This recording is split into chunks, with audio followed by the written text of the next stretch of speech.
It's the Old Guys Pod, but it's a little different this week, you might notice. You might call it Two Old Guys and a Kid, Two Men and a Baby. I'm not sure exactly what we're going to call it, but Holden is not here. Holden will be hopefully back next week. Spread is not able to be found right now. Can't comment any more on that, but welcome. Hit the like button as you come in. Go ahead and subscribe to the Run Pure Sports YouTube channel to get all of this content. And we're recording this on Wednesday. It's a couple of days after the Monday night game with the injury to DeMar Hamlin. First of all, obviously, the Run Pure Sports community wishing the best for DeMar, hopeful for his recovery. Some news from the NFL and the Bills today that he has made some progress. There are some good signs, not a lot more than that.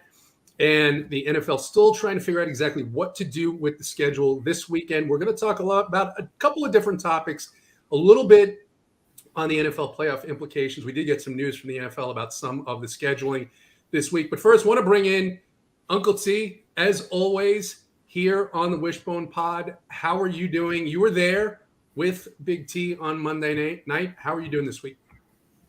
Yeah, first off, good to be back, and thanks for hosting JT and Big T for hopping on Week 18. We talk about it all the time, how fast it feels like football goes, right?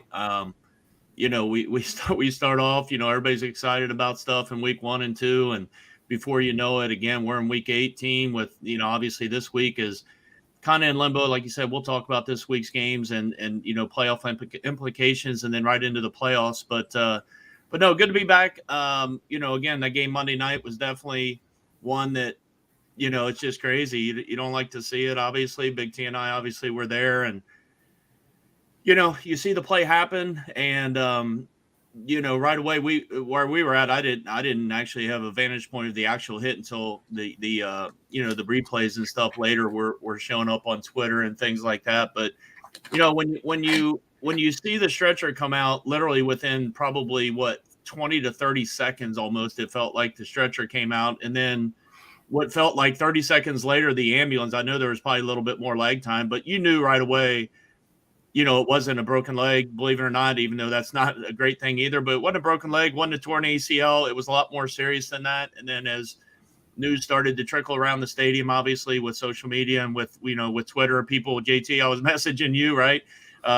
Seeing what the TV broadcast was saying. But, it's a tough situation. You hope you never see it. A couple things that came in mind for me, just being around, football as long as I have, the Tim Crumry broken leg, from the Bengals way back in the day. You got the Joe Theismann, really kind of nasty, injury there. So you've had a handful of those types of things. But what we saw Monday night was hopefully something we won't soon see again.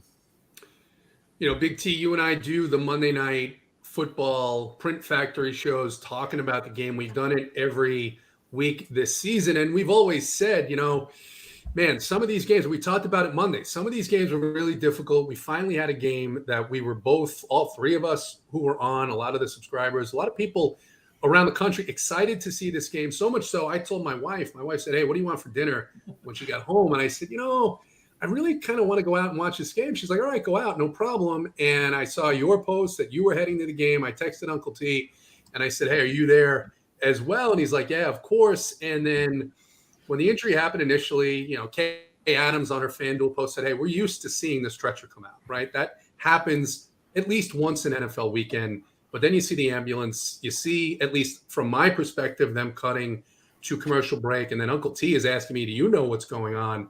And then we hear the news about the CPR. You were there. I know that you posted something with Grayson later on, a very touching sentiment for him. And as athletes, all three of us, you play against guys, but you wish the best for those guys. Some of the best friends that I have now are guys that I played against. What are your thoughts in terms of being at the game, seeing that happen, and thinking about, obviously, the state of the NFL? Yeah, I mean, you're right. You want to beat everybody. I mean, even us three playing against each other, golf, different stuff. We want to beat each other. Everything you do, for the most part, you want to win. I've talked as much trash as anybody in basketball, football, everything I've ever played. I'm known as a trash talker, but you know what? You beat me, I shake your hand. We move on. All competitive. It's good after it's done. this is just out of the lines of, I've never seen it. I'm not as old as you guys, but watch plenty of sports, never seen anything like it. We've seen all the injury. What is the age requirement of this show too? Because I do feel old, but I haven't hit that 40 mark yet, so I can't be considered in your guys' bracket yet. I mean, well, that's why what's it's that number, 40? Yeah, well, I don't think we set a number, but that's why we're calling this the 2 I minute. do feel old though, so I feel welcome on here because I do feel old these days. I'm definitely not young, put it that way. You're most welcome. Yeah, you look a lot better than Holden. That's all that matters. We were all super excited Monday night. We were there. Great start too. I mean, again, Bengals go right down the field, stick it in. Boyd, JT was on the Monday show with us, and we loved Boyd. We loved McKenzie. I had a ton of Boyd in the captain. Everything was perfect. Bills go down the field, get held to a field goal. We're right down the field. Bengals right back down the field to midfield. The T. Higgins thing happened. And we were even celebrating when the T play happened because it's a big play across the middle. Another first down. They cross midfield. And then real quick, it changes, though. When, like Uncle T said, stretcher comes out, ambulance comes out. The whole stadium was quiet, and then you just really don't know what to do. You don't know how to act. So I think Cincinnati handled it great. Still have handled it great. There was a few idiots in there, but not for the most part. Everyone they knew what was going on. All of a sudden, it wasn't about the game. It was about getting him right. And I mean, even the teams, they were ready to play. I mean, me and Uncle T were there. The Bills had 11 guys, and everybody's talked about the 5-minute thing. Whatever happened, I don't know. Being there, though, they had 11 guys on the field ready to go, jumping up and down, trying to get ready to play. Burrow was throwing the ball on the field, ready to get loose to go back out. And the only thing I truly believe, I've heard a lot of stories, but being there was Zach Taylor walking across the field and saying, we're not going to do this. Look at your guys. This is stupid. We're not playing football. And I really think they would have played if he didn't do that. So I thought it was really cool that he did that. Obviously, we're still pulling for him. He's not in the clear by any means, but everyone's pulling for him. And there's tons of ramifications, too, that I think we can talk about where, again, we're not there's two sides of it. And, again, the soft age that we live in, you can't even talk about football without, like, thinking that we don't care about the guy. Obviously, we do. Flip side is all the bets, the gambling, the best balls, the season longs. And I was even arguing before this show on Twitter. So there's the hypothetical. If you're up 2 points and it's season long and the guy behind you has Burrow, he gets the touchdown to pass you.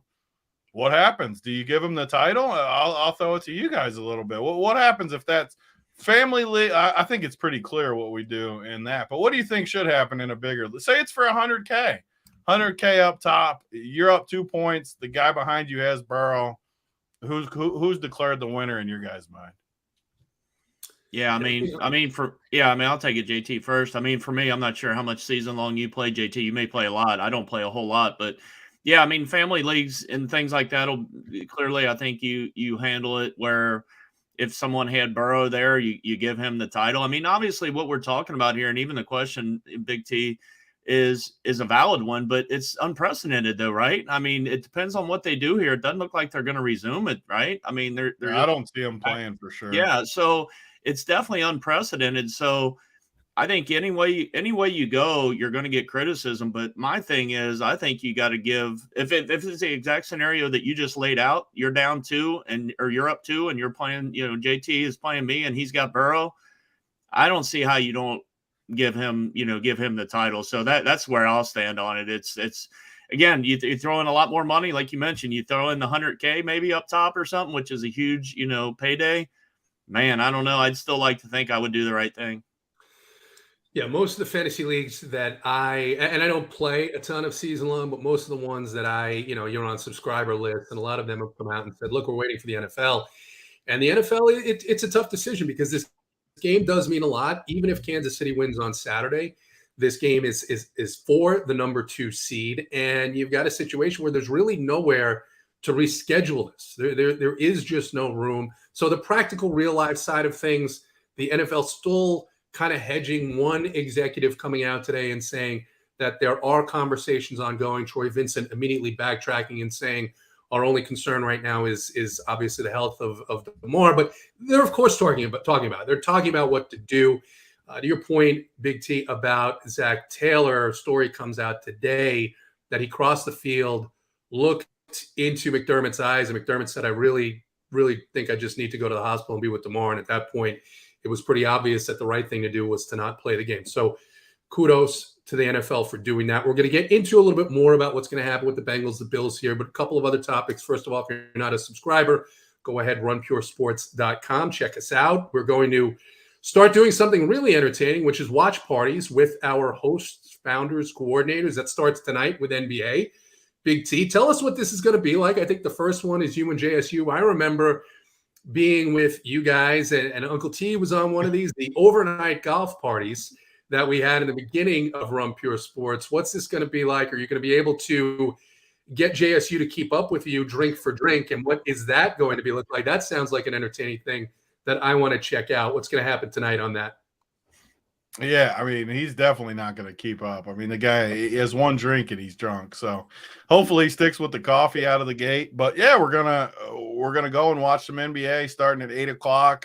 And I don't know, talk about DFS late swaps. You'll be able to actually watch the games. It's going to be like the Red Zone channel. We're going to flip back and forth. It should be a fun time. The only challenging part at all is you're going to have to sign in under your cable provider. So if you don't have the channels that basically you're going to need the NBA package to follow along. This is only one of the ones we're going to do, though. Like Monday night, we might do it for the title game, too, where everyone would be able – as long as you have any form of cable, you got ESPN or whatever. I'm sure it's on ESPN. But if you got that, you'd be able to watch. That's the only catch of the whole thing, but it's free as long as you have the channel. I'm sure almost everyone that bets and plays DFS has to have some form of channels to watch this stuff, at least I assume. But it's going to be awesome. I mean, everyone will be able to come in, hang out, totally free, talk DFS late swaps, talk bets, talk about live betting, talk about all that stuff, and have a good time. Just hang out with the Run Pure crew. I'm sure a bunch of the people will be in the chat talking about it. So should be a fun night and more to come, too. Like, we're just figuring out what we can do with this stuff. Golf cut sweats on Fridays. For, like, majors, we can go on and watch the golf on the weekends and talk about that kind of stuff. And like I said, yeah, college title games, different thing. We have a lot of options, almost like the Manning cast, where we'll be on a show just like this, but everyone can watch it. And we've done live shows in the past where it's annoying, where like we'll three be on here, but you can't show the game. So JT sees it 30 seconds before us, and it's really annoying. You never want to know what's going to happen before it happens. So on this, it's on your screen, so everyone will be watching at the exact same time. And it's YouTube TV, so it's slightly behind live. But all that matters is we're all seeing it at the same time. So people can't be like on their phone tipping us off with stuff like that. But everyone will be watching it. I think it'll be a great time. I'm looking forward to it. Listen, if you've been in our Discord, and I certainly have spent a lot of time in our Discord, I don't think there's a person in our Discord who does not have not only the NBA package, but every single package, because they're in there from tip-off, tilting that guys aren't tilting everything.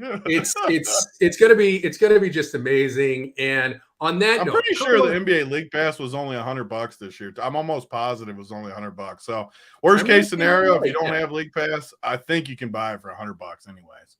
Yeah, it's fairly and hopefully teams are starting to realize this is the way to go. So they're looking into options where you can purchase for just your own team or a block of teams. But let's talk a couple of things about the NBA while we're here, while we have you. And I asked Uncle T earlier, I said, do you play NBA DFS? He said, it's not really. I've played 2 slates this season. I said, that's okay. I'm sure you have an opinion on these things. So just a couple of things Uncle because T again, a little always bit of sandbags. First of all, JT, like he needs to like be a full-blown expert to comment on. He even says it at lunch. Well, I don't follow this stuff as much as he follows it every freaking night. He just pretends like he doesn't. He sandbags all year. It's all I ever hear. I like how you're using these triggers on this StreamYard too. You're zooming us in and out. I think you missed your calling in life. I mean, you're getting this thing done. It's throwing me off here having this pop in and out like this. Excellent work. We've got a new production system here, and I'm experimenting with it. I think it's kind of fun. Uncle T, I'll give you a chance to respond. It showcases my whole backdrop. I'm used to just seeing my ugly mug in the middle. When you go full, I think I at least look halfway decent when you give me the full display. Way better than just the mug shot. Yeah, first off, I don't know if I want to see Big T on much full coverage as you just put me on full coverage, but no, Big T acts like I'm the sandbagger. But JT, I'll go back to 2 months ago when Mangone and JSU were in, and we happened to be driving to the golf course, and we were trying to figure out sides. And boy, JSU and Big T set me up big time. They said, "Oh man, the only fair teams would probably be Uncle T and Mangone," and we all know how that ended. They got in our pocket and beat us by about 20 strokes, and they set me up. So there ain't anybody that sandbags better than Big T. So Big T is the forever pretending to be an underdog, and JSU's never even played golf. People still fall for it, Uncle T. That's what's more Uncle impressive T's about too nice a guy. I was too nice a guy to say no. And Mangone was there. He's got feelings. That would have been hurtful for Mangone if I would have said no. They would have been able to compete anyways if they weren't fetching Mangone's ball every day. Yeah, that's the like point. 45 minutes. Yeah, I played golf it was for like 5 a hours. 6-hour round of golf, and no one was even out there. Yeah, 4 hours I was fetching his balls in the woods all day. Poor sweet Travis. Poor sweet Travis. Travis sucks at golf. I'll tell you that much. He had to borrow some golf shoes. So we played with him twice, and he broke his shoes one time and made Uncle T fetch his balls the other time. He's got to give the game up and stick to something else. I will say this. JSU, for only playing a handful of times, he has perfect form, perfect posture, good form, good routine, good follow-through. You're stroking him off. He shot like 120. He was beating him off, JT, and the man shot 120. I like JSU. All right. So it sounds like you carried that team, Big T. It sounds like you were. I'm saying the teams were more fair than Uncle T's leading on. Hey, JT, I'll end it with one. I'll end it with one last thing. So on said ride to the course, JSU says, "What will you shoot?" I said, "Probably high 80s, low 90s." Right? He said, "What will Big T shoot?" I said, mid 70s, low to mid 70s. So I shoot a 92, right on target, right? No bullshitting, no sandbagging. Big T shoots a 73. So JT, if that was you and you heard what I said before the match, and then after it comes dead perfect, wouldn't you say Uncle T's the one that was being honest? I mean, that sounds honest. What your story is depicting is honesty. I mean, I wasn't there. I'm not exactly sure. He always shoots like mid 80s. Even if I shoot, I'm probably like mid to high 70s. He's mid to high 80s. Mangone's got to be able to beat JSU by 10 shots. It comes down to Mangone sucking. Like, he was terrible. Yeah. We'll have to get Mangone on here to have a rebuttal at some point. I would love to hear his rebuttal. The rebuttal won't take long because he knows he sucks too.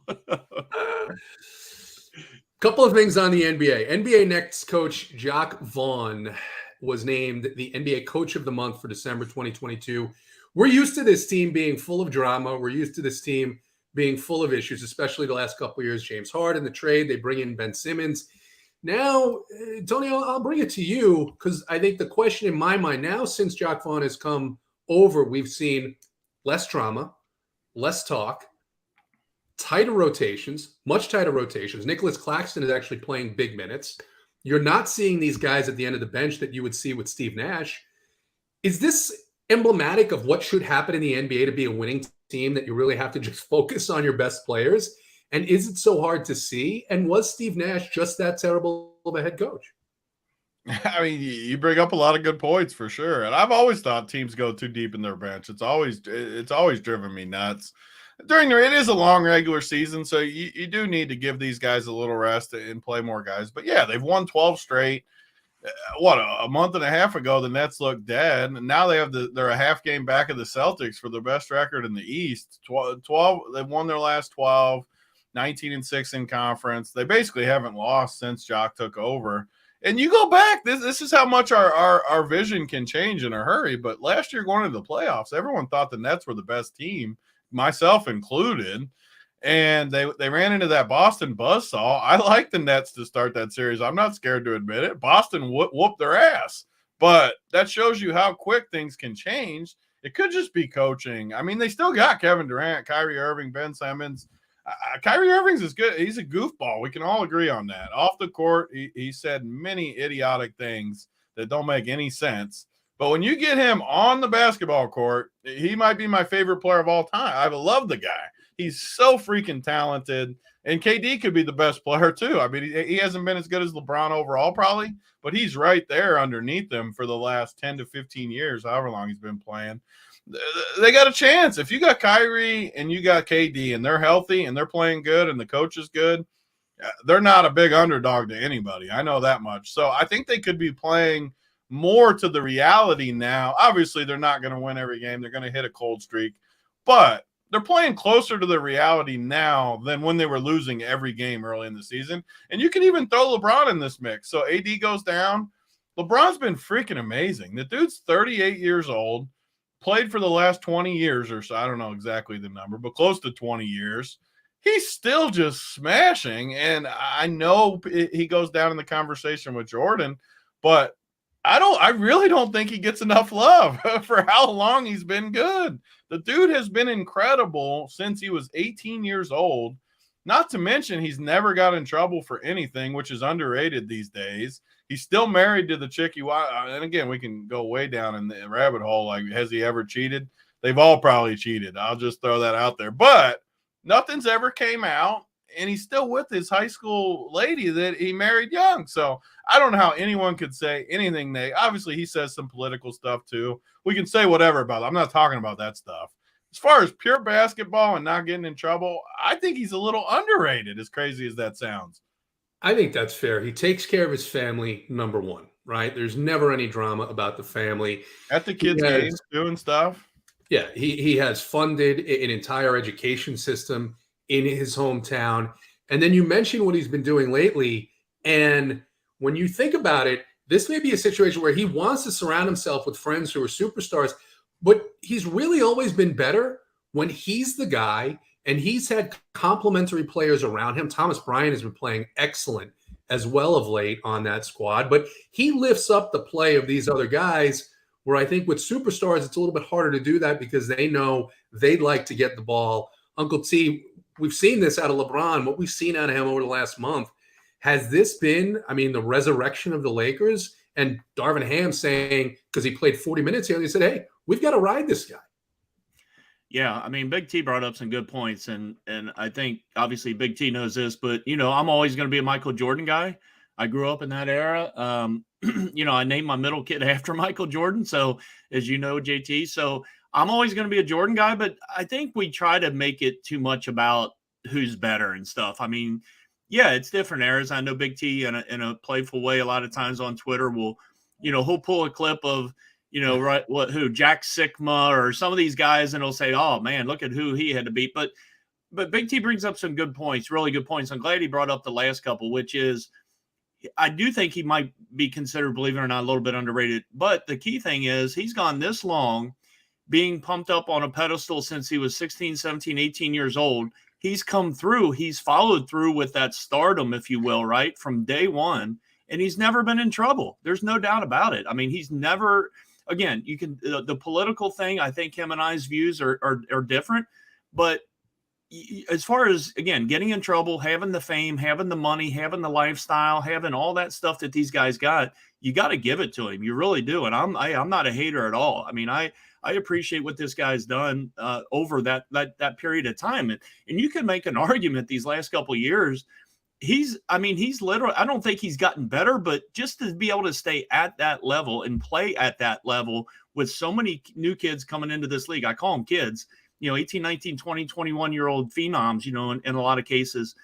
And he's playing right with these guys, playing 38, 39, 40 minutes. The other night I was actually at the casino and, I made a bet on the Lakers in that game. I can't remember what it was the other night. And whatever his birthday was, the dude put up 47 and Uncle T just walked straight up to what do you do, Big T? You go right to the cashier, you hand them your ticket, and then they just peel off them Benjamins. It was a beautiful thing. So, but no, he's been unbelievable. It really has. As far as the Nets go, real quick, again, I follow the wins and losses for sure. I did have an outright on the Nets last year with Big T. Him and I were real high on them going into the playoffs. They obviously let us down. Coaching change can do wonders, and you don't think it at the pro level, but it's definitely made a difference. And now you look at the Nets, the Bucks, and the Celtics. I mean, it's going to be a fun playoffs on that Eastern Conference side. So I actually made a couple different kind of exotic wagers over the weekend, and I've got the Celtics in a few of them, but I'm definitely worried about the Nets now because I've got nothing on them. And I think I saw them. Was it 8-1, Big T? You can get the Nets at right now, which I think is a pretty I'm decent sure it's number. on the way down. But yeah. So exotic wagers is something we love to hear. And the other thing about LeBron too, futures, I should have said. Exotic futures. Is LeBron plays hurt. He's been playing hurt at various times over the last couple of seasons. He plays well hurt. Speaking of playing hurt, Uncle T, probably the biggest baseball story that there's no news about whatsoever. What's going to happen with Carlos Correa? News out that Steve Cohen and the Mets are asking permission from the MLBPA and Major League Baseball to add some quote unquote unusual clauses in the contract. This strikes me as what we're seeing right now in baseball. All these contracts the teams are going to regret these 3 to 5 years in. And I think in the free agent era, in the steroid era, you could get away with these contracts because guys were just, the Clemens contracts, Barry Bonds, what have you. There's no way, even if Carlos Correa didn't have the issue with the plate, this is still a 3 to 4 year value deal that you're way, way overpaying for. Yeah. The Mets need to put a winner in. They've got a fan who owns the team, which is I guess, good for the fan base until it's not good and they have a lot of dead money. And then all of a sudden you look like the Yankees in the 1980s. What's going to happen here? What's your viewpoint on all these big contracts for an enormous number of years? Yeah, it's a topic that honestly we could sit here for 15 or 20 minutes because I'm a big baseball guy, as you guys know, but it feels like more and more these teams, when there's a big free agent available, you look at the last 3, 4, 5 years, they're definitely looking in the short term.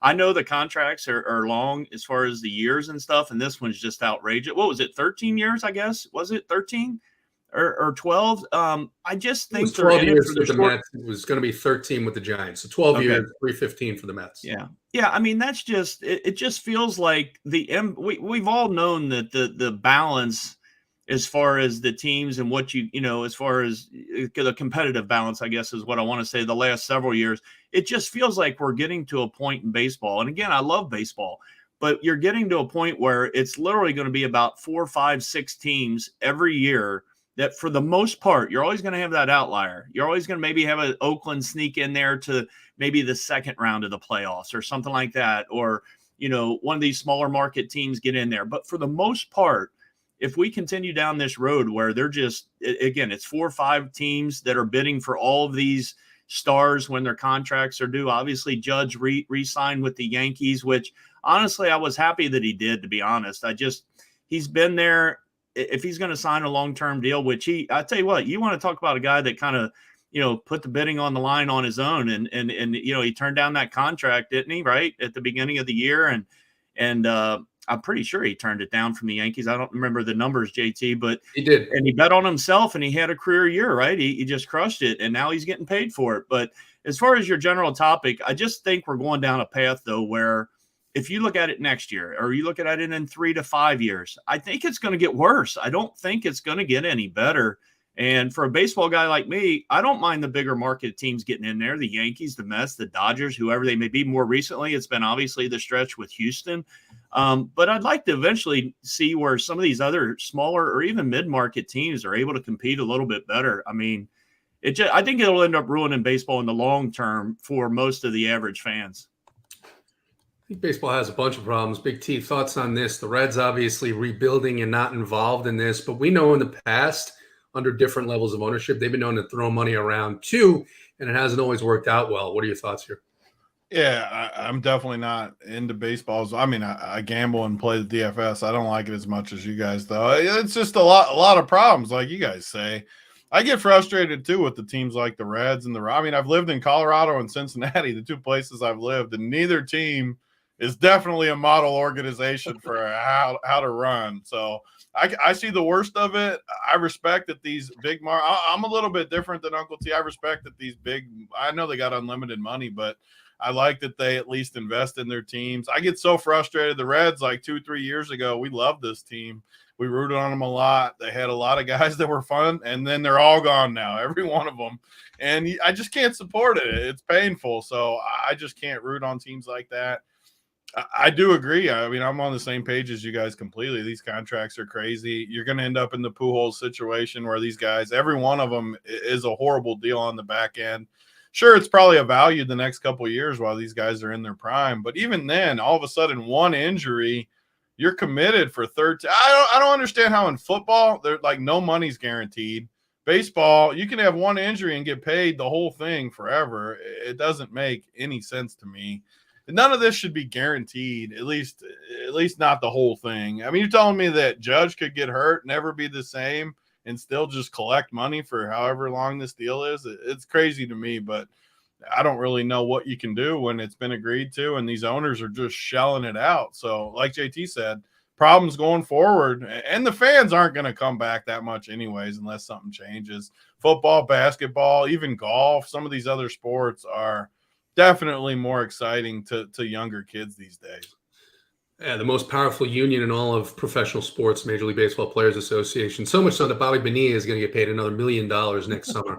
I'll still say the flip. The owners never show the books, though, for a reason. They have so much freaking money, and they're making more money than they – like, I guarantee the Reds and the Rockies owners, they probably make a shit ton of money because they don't spend any. People still go to the games. I don't know. I want to see the books because I can't feel bad. They're probably just raking money.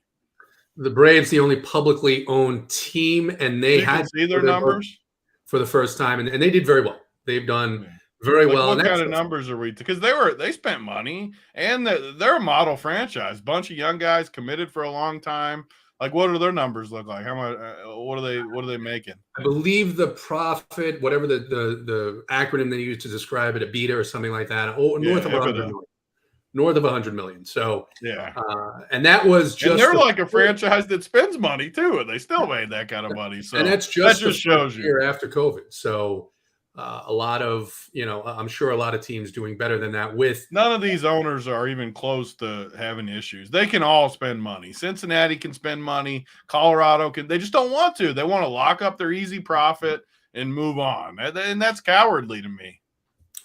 It is. And that's why you have only a handful of teams who are in competition pretty much every single season. But I'm kind of opposite Uncle T, though, too, where I almost like it when the good teams are good. And granted, I've lived in the two places, and it sucks to be here and not – well, at least we got the Bengals now that are really good. It sucks to have the Reds. But I do kind of like it when the Yankees and the Dodgers and these big teams are the best teams. I don't know why I like it. But I do kind of like it when all the best are on certain teams, the Braves, the teams like that. You like the dynasties. I like and we got other sports like football. You can turn it around immediately. Basketball, you get one dude like this draft. I sent a tweet yesterday with these two guys are absolutely absurd. If you get the 1 and 2 pick, you're going to immediately have a chance to be way better next year. That doesn't always happen. You're going to see some serious tanking the rest of this NBA season. We're seeing it already. And you mentioned the Bengals. First of all, hit the like button, hit the subscribe button. Go ahead and leave a comment. We're going to get into a little bit more football now. We're going to start with what a lot of people don't want to talk about. But look, after every situation like this, Uncle T talked about the Crumry injury, the Joe Theismann injury. Those games continued, but the games went on. I think the Crumry injury was in the Super Bowl. The games are going to be played. There are going to be games played. There are likely going to be games played this weekend. No doubt. The NFL putting out a statement that there have been no changes to Saturdays or Sundays NFL schedule. They were monitoring, and just news come out recently that the Bengals-Ravens is going to be played at 1 o'clock on Sunday. They're still determining what the time frame day is for the Bills and the Patriots. Let's talk about this Bengals-Bills game and rescheduling, because even if the Chiefs go in, let's say the Chiefs go in and beat the Raiders in Las Vegas, that would give them the number 1 seed.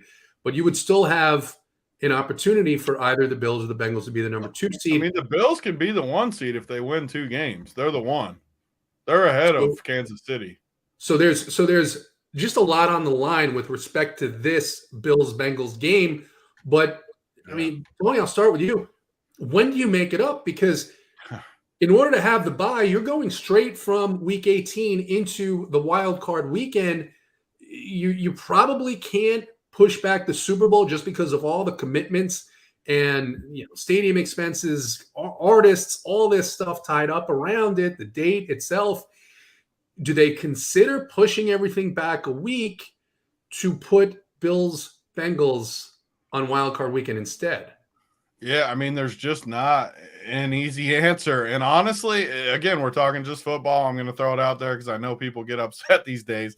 Just the football talk, it screws the Bengals and the Bills the most. Like I said, if the Bills win 2 games, if they beat the Patriots and they redo the game and they beat Cincy, they're the 1 seed. They get a bye. They also don't have to play KC or Cincy until the conference finals, which is a massive, massive difference. But if they don't play, which they probably won't, we can all agree on that. The highest they could get is the 2. And, I mean, the Bengals looked like they were going to win that game, which they had an outside shot to get the 1 as well. Kansas City's not going to lose this weekend. But if they did, the Bengals could have got the 1 too. But even if you throw that out, still for the 2, you get the home game. All of a sudden, you're talking millions upon millions upon millions of dollars to those home games. The Bengals lose a decent amount just from the other night. Everyone went home early. And if they win, they would have got another home game versus the Bills, which, I mean, I don't know how they're going to handle that part because you're going to make Cincy go from having a home game versus you to get a higher seed. And now they're going to have to go to Buffalo where it could be who knows what weather. And I don't know how they handle it. There isn't an easy way. They do have the week off between the conference finals and the Super Bowl. So if they pushed everything back, it would just eliminate that week. But even then, I mean, if the only teams that are playing 2 weeks from now are the Bengals and the Bills, that's a significant advantage to the rest of both conferences getting that week off. Kansas City could realistically get 2 weeks off then, totally rested. I just don't think it's realistic. So the most realistic thing is they just don't play the game. And more than likely, Kansas City ends up to 1, Buffalo ends up to 2, Cincinnati ends up to 3. And since he gets screwed bad from that whole thing, one way they could do it, and I've heard this thrown out, and again, there's a million people with opinions on this, and we have no idea. They could maybe play that game on a neutral field and split the profits. Since he gets half, Buffalo gets half. Maybe they play it in Detroit or something where in between both places, Buffalo already played a home game there this year. I don't know. You split the profits. You play it on a neutral. I think that's somewhat fair, as fair as you could have. Again, I'm a Bengals fan. We all have our individual biases. I just don't know what you can do. You can't reschedule it at this point, really. Even though I would love to see that game. I don't know. Who knows? Maybe one of them loses the first weekend because we don't know how these teams are going to react from everything that happened. One of these teams could easily lose opening weekend to the Chargers or Baltimore. Whoever else gets in could easily upset, and then it doesn't even matter. Kansas City's still getting extremely lucky to just fall into the 1 seed over Buffalo. But again, we can't do anything about what happened, so play it. And all these teams should be able to win on the road anyways. If you're going to win a Super Bowl, show your mettle, go win, and get it done through all circumstances. So it does suck for Buffalo and Cincinnati, though. It does for both teams. You mentioned this, right? You could see this going, 2 different ways, particularly for the Bills, right? You could see where they rally and they say, hey, we want to win this for DeMar, or you could see where it go the other way, where seeing that visual on the field just freaks them out. You're right. DeMar's health is the most important thing just to polish before you go into it. Like, we don't know what's going to happen with him still, too. And I think it really does make a big difference for how this plays out. If he turns it around and ends up looking good the next few days, I think it's a lot more realistic that everything plays out normal. But what happens if it goes the other direction and he doesn't end up okay? I wouldn't be totally stunned if Buffalo goes the other way, and I don't even know, doesn't play any more games or something. That's not totally out of question. I mean, they just watched their teammate go down on the field, or they play for him, like you said. Right, and again, we're talking about this because the NFL has said they're going to play the games. They've already rescheduled, or not rescheduled. They've already said Bengals-Ravens will play at 1 o'clock on Sunday. So it does no use to hide and pretend that games aren't going to go on, right? They're going to go on. We understand the impact, especially as athletes who played different sports, that this is a painful thing, a traumatic thing for the players, obviously for the player himself. Uncle T, no real solution here. Even if they wanted to reschedule that game, it just doesn't seem feasible. So then you're left with a feeling that people are going to have a bad taste in their mouth because this seeding is going to be determined by arbitrary tiebreakers. Yeah, I mean, again, the topic is awful because again, you got a young man that his life's in the balance because of a horrible, injury that happened on the field. So nothing obviously we can do about that. I think in real time, even when we were leaving the stadium that night, me and Big T were even talking. Again, this is best case. Everybody's thinking hypotheticals, which I hate to think in hypotheticals, but that's kind of all we're doing right now. If this, or like Big T said, if somehow he makes a really nice improvement over the next couple of days, and maybe they look at it from a, a different standpoint. If he takes a turn maybe the other way, then again they go that way. But anything short of them saying almost immediately, hey, you know what, we got him. He's back and he's injured. There's something wrong. Obviously, they got to treat him, but he's going to be okay, right? He's going to be okay. Then they could have maybe done something the following day. Again, I know it was a small percentage that was going to happen, but again, we're dealing with hypotheticals. That clearly didn't happen, and the young man's, really hanging on to his life. Obviously, doing a little bit better now. But I agree with Big T that I do think it definitely, again, pure football standpoint, it definitely kind of hurts the Bengals for sure. You got a home game. You're already off to a good start. They're at home. They're playing the Bills again. They get that game. They get locked into the 2 seed as long as they would have beaten Baltimore this week. I do think it mattered as far as football goes. Definitely hurt the Bengals more than anything, and it hurt and it helped the Chiefs. There's no doubt about that. And again, I thought I heard somebody say, well, what if you give them both a tie? Well, the tie is not going to be relevant at all, right? I actually helped the Bengals, though, because it would lock up the division. Oh, okay. Because they could still lose the divisions, the topper. They could still get the 5 seed if they lose this weekend. Yeah, that's right. I forgot about that. That's probably why they were mentioning it. But, JT, it's something that, again, we spent a lot of time on and deservedly so, but there's just not any clear right answers, right? I mean, I would love to see them somehow reschedule at the time of interruption somewhere, like Big T said, even if it's at a neutral site somewhere where they agree upon and are able to finish it. Me as a Bengals fan and a football fan alone, and knowing that, again, it's got a lot of playoff implications, I'd love to see them restart it, but I just don't think that's going to happen. Yeah, I don't see how they do that if they end up both playing on Sunday with wild card weekend. I mean, they're not going to force a playoff team to play 3 games in a week. They would have to push at least those games back. So still a lot more to come. We'll see. Updates are coming a couple of times a day. We will see what the NFL does there. We'll talk just about a couple more games that have playoff impacts here on this coming up weekend, because there really aren't a bunch of games with playoff impacts, but one game. And as much as, people are mocking the NFL for flexing Lions-Packers to Sunday night, because if the Seahawks win, the Lions will be out, I still think the Lions are going to play hard regardless. I think they'll still want to knock the Packers out of the playoffs. So I think that's a good thing. And who knows? Who knows if Baker Mayfield has some more magic in him and can roll up on the Seahawks. But the game that matters the most, the game that matters the most of anything almost this weekend, is this game that is going to be on Saturday night in the primetime slot. The Titans, the Jaguars. Derrick Henry is practicing. Big T, it looks like Trevor Lawrence is going to be a go here. The total in this game is only 40. It is in Jacksonville, though. What do you think about this game? Are you excited to watch it? I know I am. I'm excited to watch this game. Yeah, it's super interesting, too, because Tennessee has totally fallen apart. Jacksonville has won every game, it feels like, for a couple months now. So they're going in totally different directions. But it's only a 6-point spread, which really opens your eyes to what could happen. I just can't imagine taking Tennessee. They've been so bad. They're down quarterbacks. They're just in shambles. I really feel like the spread's just too low. Jacksonville looks great. Trevor Lawrence came out like the phenom last year. Number 1 pick. Everyone wanted him. He sucked last year. But this year they get him some weapons, and they look good. I mean, we've been saying all year on these shows, they're one of the most underrated teams in football. It finally started coming together for him. He won both live finals I was at. He was like the nuts both weeks, Trevor Lawrence. So he looks very, very good to me. I would just be stunned if they lose to Tennessee. But again, Tennessee was the 1 seed last year. They got that championship medal a little bit.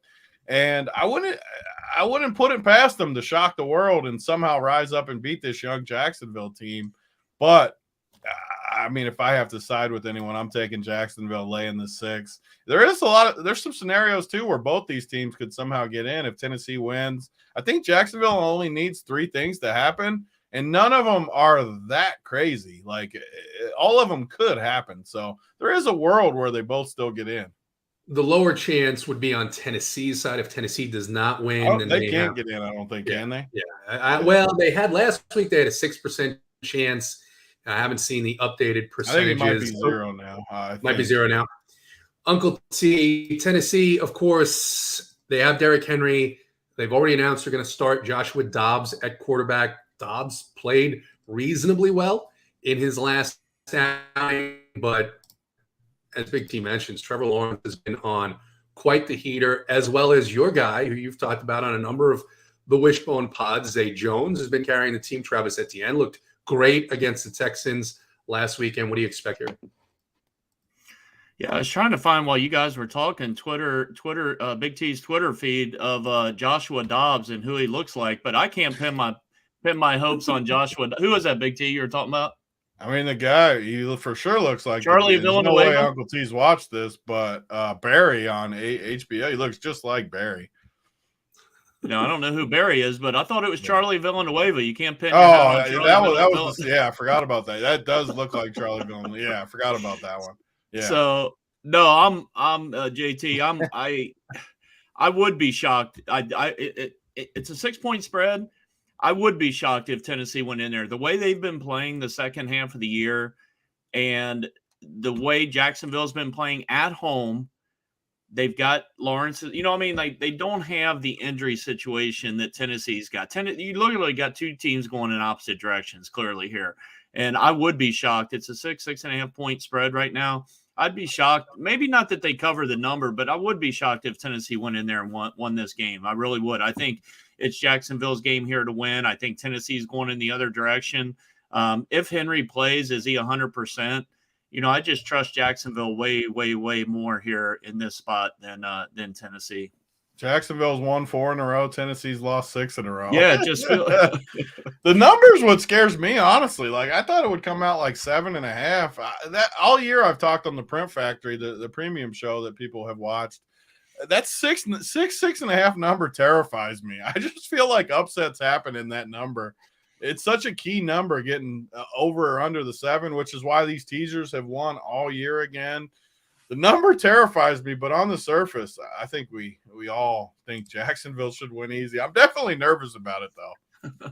Derrick Henry has had his way with this Jacksonville team, so there is that. That's your path, right? That's the only path, I think. I think that's the only path. Uncle T, who's winning the Super Bowl? We'll be back for the playoffs. Wishbone will be back for the playoffs, but give me an early pick here so that if they lose in Wild Card Weekend, we can make fun of you. Yeah, so I got 2. Well, you're gonna make fun of me anyway, which is good. But no, I'm going with, and I did make an out. I'll tell you here in a second who I made an outright on last week at 10-1. I was happy to get to 10-1 because I'm already seeing 8-1. But in the NFC, I'm going with San Francisco. I'm not sure the injury of Hurts, if he's going to be 100%. I know they're pretty good. I know they've had a really good year, but just going maybe, stumbling a little bit here down the stretch a little bit because of his injury, losing a couple games. I don't know that they're going to be able to just turn the switch back on. And I'm definitely not sold on the Vikings for sure. I think we saw, while they won so many games this year by less than 5 points, I think it was, or 4 or 5 points, or less than a score. It's been like 8 of them. That stuff's going to run out. That luck's going to run out. Obviously, last week they laid an egg against Green Bay. So I'm going with San Francisco. I love my guy, Brock Purdy. I don't mind him at all. He's had a great rapport already with George Kittle the last couple weeks. And if they get Debo back, you got CMC. I think San Francisco is the team to beat in the NFC. And then the AFC, and it's the one I made the outright on, I'm going with my Bengals. 10-1. I see them down to 8-1, but they were 10-1 last week when I went there. I'm going with the Bengals in San Francisco in the Super Bowl, and I'm going with my Bengals. I think they're going to get back there back-to-back years, and I think Burrow's going to get it done this year. Yeah, San Francisco, given a challenge by the Raiders this week, but other than that, has looked absolutely dominant. And, of course, Minnesota has to go outdoors. They're not winning anything. Big T, who's winning the Super Bowl? Yeah, I mean Minnesota. I picked them early in the year. They're drawing dead though. I mean, they're some of the numbers, and again, we all know I'm not some massive numbers guy, but some of them are like will blow you away. They're like in the high 20s in a lot of advanced stats for a team that's 12-4. I mean, eventually the numbers are going to catch up to you. You can't hide forever. So I mean, they're not winning it. I don't think Philly can win it either, even though they're the favorite. For me, in the NFC, it's I've been on San Fran all year. They've won 9 in a row since they got McCaffrey. I got to ride with Uncle T there. But I do think the Cowboys would be my other team. They're so talented. They're good on both sides of the ball. Dallas would be my team that just to be different than Uncle T. But I've been on the Niners the whole time. The Bengals were my pick in the AFC all year. I can't lie, though. I'm slightly nervous just about all the stuff that's happened. T. Higgins, like, how does he react? I think the Bengals, as a partial Bengals fan, I think they're the most talented. I like the Bills too, but I'm worried about what happened. I really am. And the Bengals really got a bad draw with everything that happened. I just think they've got really unlucky. I do think they're the most talented. So, I mean, sure, if you made me pick, I'm picking the Niners, the same as Uncle T. I've been on the whole time, Niners, Bengals. But my logical pick, just to be different, would be Dallas, Kansas City, just because I think Kansas City gets a much easier path. I know they're the favorite and all that, but, man, they're not going to have to play either one of those teams till the conference final, and they're going to have that bye. So it's like everything just falls into place, and they got Patrick Mahomes. The Bengals and the Bills still have to beat another pretty good team and then beat the other team in the same spot. That's a lot of work just to get to Kansas City. I don't know. Believe me, I'm rooting on the Bengals, even more so now because they really got unlucky. I loved how they handled it as a team, as a fan base, as everything. I thought everything was handled with class. So I'm rooting harder for them, but the smart side of me that puts money on it, I'm definitely a little concerned with everything that's happened. Dallas definitely a sleeper here. Of course, I think Dallas is the sharpest play of the whole sheet. A little tough to win in Philadelphia in January, though. I mean, that's the one thing Philly's gonna choke. Hurts is. I'm not a believer. All right, you heard it here first. Philly is gonna choke. That's the takes we come with Run Pure, right? I mean, they're the one seed. Everyone's stroking them. I don't think they have any chance of it. They can't beat San Francisco on top of it.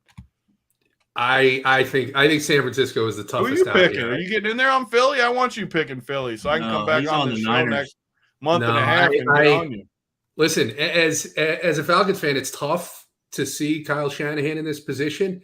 I've said throughout the season that I think that he'll find a way to make a mistake, but it's tough to see him doing so with the talent and the weapons that he has.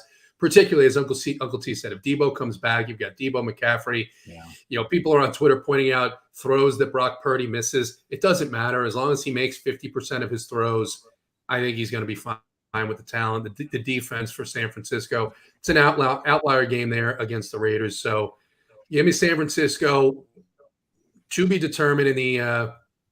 Oh, no, we don't get no to be determined. No. Yeah. No to be determined. No. We need picks. I was going to say I do agree with your point that I think there's a lot of the impact from this Monday night game that is going to play into it. If I had to pick today, I would probably agree with you, Big T, that the Chiefs have the clearest path.